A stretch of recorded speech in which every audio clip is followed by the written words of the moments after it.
Bonjour, you cheese-eating surrender monkeys!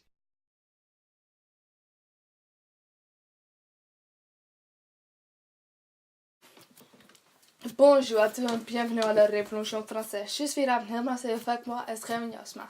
Bonjour. Nous sommes ici à la Bastille. Comme vous pouvez le voir, le peuple a envahi le président détesté. Pourquoi il s'est réveillé, Jamie? Eh bien, cela a plusieurs causes. Tout d'abord, les idées de la lumière se répandant régulièrement. Et elles sont en lien avec l'absolutisme du roi. Bien sûr, nous connaissons tout Montesquieu, mais aussi Jean-Jacques Rousseau et Voltaire. En outre, le peuple est en colère et que le collègue et la noblesse ne peuvent jamais de taxer, n'est-ce pas? En effet, ils trouvent qu'il est faux qu'ils doivent travailler dur alors qu'ils ne font rien.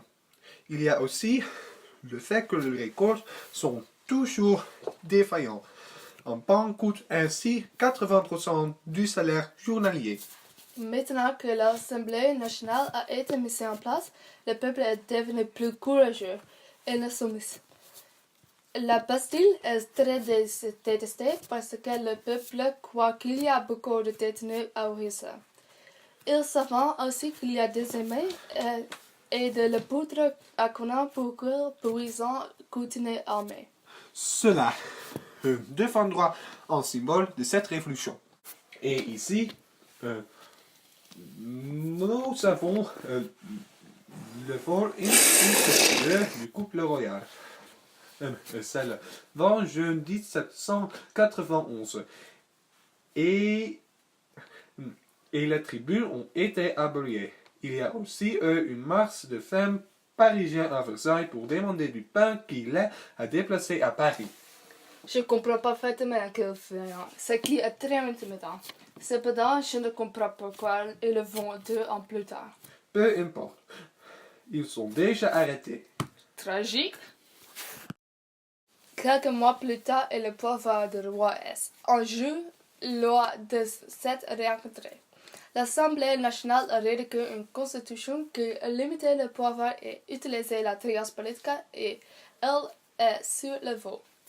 Et bien sûr, à une large majorité, il a adopté, malgré le fait que le roi ait donné le pouvoir exécutif. Cela ne restera pas longtemps. En effet, le VEA, septembre 1792, le roi est aboli. Très pathétique pour notre Louis.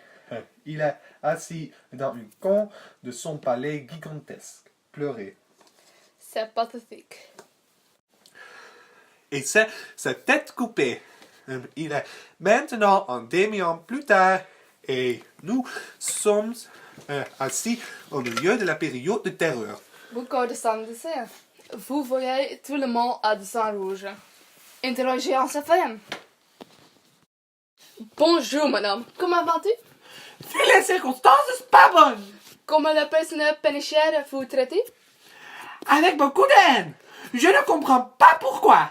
Peut-être parce qu'ils sont extrêmement pauvres pendant que vous et votre mari est un créole en blanc riche. Que dois-je faire? Madame, ben, vous êtes le reine. Vous pourrez faire quelque chose. Maintenant, il est seulement trop tard. Il est en effet trop tard. Le 16 octobre 1713, Marie-Antoinette est exécutée. Tu sais, je me sens encore un peu désolée pour elle. Je pense qu'elle ne s'appartient pas grand-chose à essayer. Qui le saura?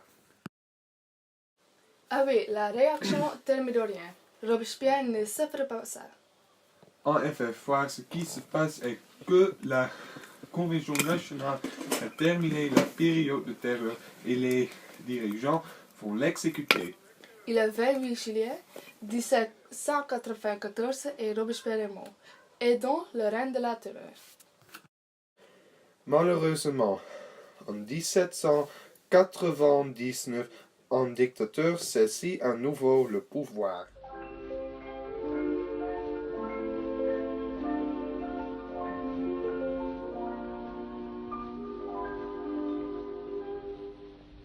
la mer